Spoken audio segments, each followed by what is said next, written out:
kër Siteu. moom Balla. ndax Siteu fi mu toll dafa bëri mbokk ci làmb ji. dafa waaj combat. den okki noppagum. dafa yaatu. Siteu. dafa bëri mbokk ci làmb ji fi mu toll nii. lu ko may. parce que. dafa wuy ji ay mbokkam. daa ñibbi. dafa ñibbi. dafa ñibbi wuy ji ay mbokkam ba pare jox leen boppam. lim am dem di ko bokk ak ñoom. soo juumee da nga def erreur te benn bopp lañ. nit dana la ci jege nga yaakaar ne kii ku la bëgg la lool. fekk ne pion la. li ma lay wax ni dama ko dund. ci làmb ci suñu préparation ak moom. des fois nit dana ñëw ñuuxu la sax na la gis naa lii gis naa nangam ak nangam nangam. bëgg a duggalante ak yow da koy jaral sax nangoo laa wax ne la am naa sax ku koy financé. te fekk na ci Siteu la. mais mentalement. mais loolu yàgg na ci ñeen daal. yéen da ngeen koo def ba taay xaaral ma ñëw tuuti rek xaaral ma ñëw tuuti rek. non dama lay wax parce que xam nga Siteu dafa am fu mu toll ci làmb te tollu fa woon. léegi mu dem ba màgg ci làmb ci côté yooyu fi nga xam ne fi la. mais yooyu yëpp yéen a ko jàngal. waaw léegi fi nga xam ne yéen ak Balla Gaye yéen lu ay espion ngeen. léegi nag man dama xam làmb de. léegi nag dafa doon phase. dafa doon mbër boo xamante ni. dafa doon mbër boo xamante ni. mbër bu fonk ay tegtalam la. mbër bu am gétt la guddi yi ñu toll nii. moom Siteu. neexul daan guddi yi. ndax dégg nga bu baax la. bu baax. du mën a bëre moo koy daan. du doole kese moo koy daan. du sañ-sañ kese moo koy daan. parce que xam nga lu tax combat nga tëkkale moom ak Siteu ci yi mu am yi mu jot am. combat bi li may xeeñ ci digganteem ak Boy Niang lay doon. mooy xeebel gi amoon ci digganteem ak Boy Niang lay bañ mu dal ko ci digganteem ak Siteu. mais moom xeebul Siteu je crois. wala xam nga tey dégg nga dama ne xeebel gi daloon ci digganteem ak Boy Niang lay bañ laa mu dalaat ko ci digganteem ak Siteu.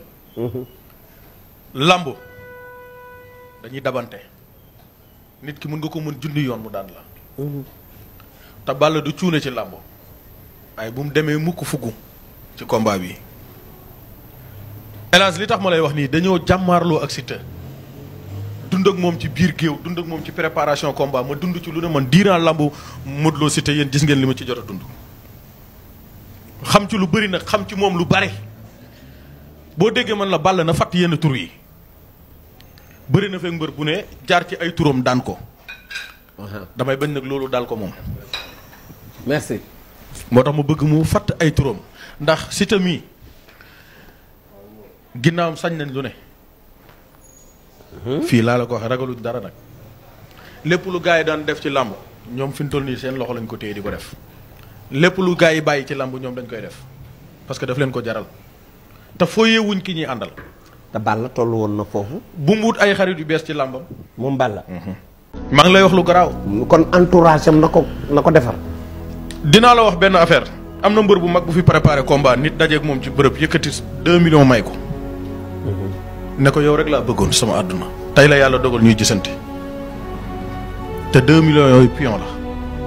moo ko rey. waa jooju doon na togg lekk chaque jour di ko indil mu jàppee ko fan sam fekk na li muy indi lépp ci gars yi ci adversaire am lay jógee. ba ci xaalis boobu ci adversaire am lay jógee. ñëw ca làmb ji ñu ray ko ba mu dee wett daan ko dem ñibbi. ku ko defoon Modou Lo. non tudduma tur. non man maa koy laaj. non du Modou Lo. Fadam. lamb.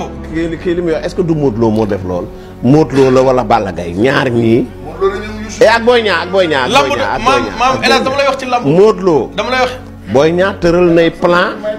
saa tubaab maa ngi ci yow laay ñëwaat. dama lay wax ci lamb Boy Niang tëral na ay plan ba daan Balla Gaye nandite la. et puis entourage am